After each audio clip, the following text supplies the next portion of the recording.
خبر شامل کرتے ہیں ضلع اٹک سے، جہاں ABC نیوز کے ضلعی رپورٹر محمد ایوب ایوان کی رپورٹ کے مطابق PP5 سے پاکستان نظریاتی پارٹی کے چیئرمین ملک شہیر حیدر سیالوی نے بڑی کامیابی حاصل کر لی۔ NA50 سے پاکستان پیپلز پارٹی کے سابق وفاقی وزیر سردار سلیم حیدر اور پاکستان نظریاتی پارٹی کا انتخابی اتحاد طے پا گیا۔ پاکستان پیپلز پارٹی کے امیدوار حلقہ PP5 سے سردار صفدر خان پیر آف مکر شریف کے نامزد امیدوار اظہر خان بھی شہیر حیدر سیالوی کے حق میں دستبردار، اور پیر آف تونسا شریف، پیر آف سیال شریف اور جنرل سیکرٹری جنٹ بار شیخ علی نے بھی مکمل حمایت کا اعلان کر دیا۔ شہیر حیدر ملک نے سیالوی نے دونوں امیدوار برائے صوبائی اسمبلی حلقہ PP5 سردار صفدر ایڈوکیٹ اور ملک اصغر کو اپنے حق میں دستبردار ہونے پر ان کا شکریہ ادا کیا۔ مزید میڈیا سے گفتگو کرتے ہوئے شہیر سیالوی نے کیا کہا، آئیے سنتے ہیں اس رپورٹ میں۔ میں آپ تمام بزرگوں، بھائیوں، صحافی برادری کا، سردار صاحب آپ کا شکر گزار ہوں۔ آپ لوگوں نے بہت شارٹ نوٹس پہ تکلیف کی، ادھر تشریف لائے۔ 13 سال سے، جب میں 16 سال کی عمر کا تھا، میں ایک پرانا رشتہ بتانا چاہتا ہوں جو میرا اور سردار صاحب کا ہے، کہ آج سے 13 سال پہلے جب امریکہ میں پہلی مرتبہ گستاخانہ خاکے شائع ہوئے تھے، تو رات کو سردار ظہیر صاحب کہہ رہے تھے کہ انہوں نے وزیر ہوتے ہوئے بھی امریکی پرچم نظر آتش کیا تھا۔ تو میں نے سردار ظہیر صاحب کو کہا کہ آپ کو پتہ ہے اس تحریک کا آغاز کس نے کیا تھا؟ کہتے ہیں کس نے کیا تھا؟ میں نے کہا FG سر سید کالج سے آپ کو یاد ہے کہ اس وقت ایک ریلی نکلی تھی جس پہ شیلنگ ہوئی تھی، ربڑ بلٹس برسائے گئے تھے اور نوجوان زخمی ہوئے تھے اور بے ہوش ہو گئے تھے، بڑے بڑے آفیسرز کے بچے بھی بے ہوش ہوئے تھے۔ کہتا ہاں مجھے یاد ہے۔ میں نے کہا اس تحریک کا، اس ریلی کی قیادت اس وقت ATI کے پلیٹ فارم سے آپ کا چھوٹا بھائی شہیر سیالوی 16 سال کی عمر میں کر رہا تھا۔ اور مجھے سب سے زیادہ خوشی اس بات کی ہوئی کہ آپ نے ڈیفینیٹلی جب چلنا ہوتا ہے اپنے حلقے میں اور دیکھنا ہوتا ہے کہ سامراجی قوتوں کا اگر آپ نے مقابلہ کرنا ہے، جب آپ نے مقابلہ کرنا ہے نوابوں وڈیروں جاگیرداروں کا، جب آپ نے مقابلہ کرنا ہے تو اس کے بعد آپ نے کس طریقے سے چلنا ہے۔ ہمیں کئی دوستوں نے کئی مرتبہ یہ مشورہ دیا کہ یار تمہارے ہی جیسا ایک شخصیت موجود ہے جو کم از کم ہر غریب آدمی کے ساتھ جا کے تھوڑے پہ نیچے بھی بیٹھنے کو تیار ہوتی ہے، تو آپ لوگ آپس میں بیٹھ کیوں نہیں جاتے؟ تو اللہ نے کیا، آج رات کو یہ فیصلہ ہوا، ہم اکٹھے بیٹھے۔ اور میں آپ لوگوں کو یہ بھی میڈیا کے ذریعے بتانا چاہتا ہوں کہ پاکستان نظریاتی پارٹی اس وقت جسے صرف 1.5-2 سال ہوئے، اس 1.5-2 سال میں 157 اپنے کینڈیڈیٹس میدان میں اتار چکی ہے الحمدللہ، جو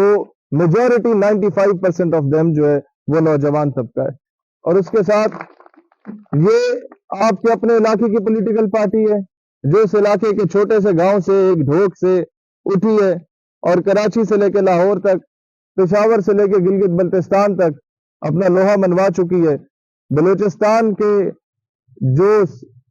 ظالم اور جابر لوگ ہیں ان کے مقابلے میں بھی 25-26 سال کا نوجوان کھڑا کر کے ہم نے یہ ثابت کیا ہے کہ تم الیکشن جیتو یا نہ جیتو، تمہارا ان وڈیروں کے مقابلے میں کھڑا ہونا ہی تمہاری سب سے بڑی کامیابی ہے۔ لہذا میں آج بھی آپ لوگوں سے کہتا ہوں کہ ہم لوگ جو 12-13 سال سے جدوجہد کر رہے تھے اسٹوڈنٹ پالیٹکس میں، وہ پریکٹیکلی امپلیمنٹ تب ہو سکتی ہے جب ہم لوگ اسمبلی میں پہنچ کے وہ آواز بلند کریں۔ جو خواب ہم نوجوانوں نے دیکھا تھا کہ پاکستان کی آزاد خارجہ پالیسی ہوگی، جو خواب ہم نوجوانوں نے دیکھا تھا کہ یہ اپنے فیصلے خود کرے گا، جو خواب ہم نوجوانوں نے دیکھا تھا کہ یہ کسی انٹرنیشنل چودھری کے زیر اثر نہیں ہوگا، جو خواب ہم نوجوانوں نے دیکھا تھا کہ یہ پاکستان کسی سے اجازت نہیں لے گا کہ میں اس دکان سے تیل خریدوں یا اس دکان سے تیل خریدوں، جو خواب نوجوانوں نے دیکھا تھا کہ یہ پاکستان کی ہاں اور نہ میں اقوام عالم کے فیصلے ہوا کریں گے انشاءاللہ تعالی، وہ بھی شرمندہ تعبیر ہوگا جب ایسی ریزولوشنز، یکساں تعلیمی نظام کی ریزولوشنز اور ہیلتھ کی ریزولوشنز، بہترین نظام تعلیم کی ریزولوشنز، ہیلتھ سیکٹر کو بہتر کرنے کی ریزولوشنز اسمبلی میں پیش کی جائیں۔ تو اسی لیے یہ ضروری تھا کہ ہم سب مل بیٹھیں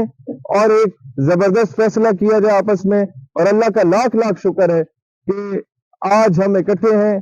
ایک پیج پر اس حلقے کی پسماندگی کو دور کرنے کے لیے، یہاں کے ٹراما سینٹر کو فنکشنل کرنے کے لیے اور جو ایک سازش کے تحت ہمارے سے یونیورسٹی اور میڈیکل کالج ہمیشہ سے ہمیں اس سے محروم رکھا گیا. انشاءاللہ تعالی میں آج دوبارہ اپنے بھائیوں بزرگوں کے درمیان بیٹھ کے یہ مطالبہ آپ بھی میڈیا کے سامنے رکھوں گا، بلکہ یہ وعدہ کرتا ہوں کہ انشاءاللہ تعالی اسمبلی میں جانے کے بعد آپ کا کھمبا، آپ کی باقی جو ضروریات زندگی ہیں انہیں پورا ہونے میں شاید ہفتہ ڈیڑھ ہفتہ اونچ نیچ ہو سکتی ہے، لیکن سب سے پہلے انشاءاللہ تعالی ہم دونوں مل کے اس حلقے کی بیٹیوں کے لیے میڈیکل کالج اور بیٹوں کے لیے یونیورسٹی کا کام کروائیں گے. جب تک یہاں پر تعلیم کے زیور سے آراستہ یہاں کے نوجوانوں کو نہیں کیا جاتا، تب تک میں سمجھتا ہوں اس حلقے کی محرومیوں کو دور نہیں کیا جا سکتا. میں شکر گزار ہوں پیر آف مکھڈ صاحب کا کہ انہوں نے بہت شفقت فرمائی اور حمایت فرمائی. میں شکر گزار ہوں صفدر بھائی کا، ان کی اعلیٰ ظرفی ہے کہ جو آج یہ ہمارے حق میں دستبردار ہوئے. میں شکر گزار ہوں انجنا سے تعلق رکھنے والے اصغر صاحب کا جو ہمارے حق میں دستبردار ہوئے. اور میں شکر گزار ہوں ان تمام دھڑوں کا جو اگلے چند گھنٹوں میں یا ایک دو دن کے اندر آپ کے سامنے بہت ساری خوشخبریاں آنے والی ہیں انشاءاللہ. اور سب سے بڑھ کے میں شکر گزار ہوں پیر پٹھان پیر آف تونسا شریف صاحب کا کہ آپ نے ہماری حمایت کا اعلان کیا، اور خواجہ عطا اللہ صاحب کا، خواجہ غلام اللہ بخش صاحب کا اور پیر سیال صاحب کا، ان تمام اولیاء کرام کا جو دست شفقت ہے وہ ہمارے سر پر ہے. اور انشاءاللہ تعالی جیت ہمارا مستقبل ہے. اور ہر غریب کا، ہر کسان کا، ہر مزدور کا، ہر ہاری کا انشاءاللہ تعالی مقدمہ ہر عدالت میں جا کے ہم لڑیں گے، اور انشاءاللہ تعالی مظلوم کے ساتھی بن کے رہیں گے. پاکستان ہمیشہ زندہ باد. آپ تمام بزرگوں بھائیوں کا شکریہ. سردار صاحب میرے پاس شکریہ کے الفاظ نہیں ہے، جتنا آپ نے محبت اور عزت سے نوازا، اور اس سے بڑھ کے میں ایڈوکیٹ صاحب آپ کا شکر گزار ہوں. آپ نے ہمیشہ سے، یہ آج کی بات نہیں ہے، یہ میری تمام تر پولیٹیکل ایفیلیشن کے باوجود میں جہاں بھی مجھے ملے ان کی اعلیٰ ظرفی رہی. اعلیٰ ظرفی، میں ان کے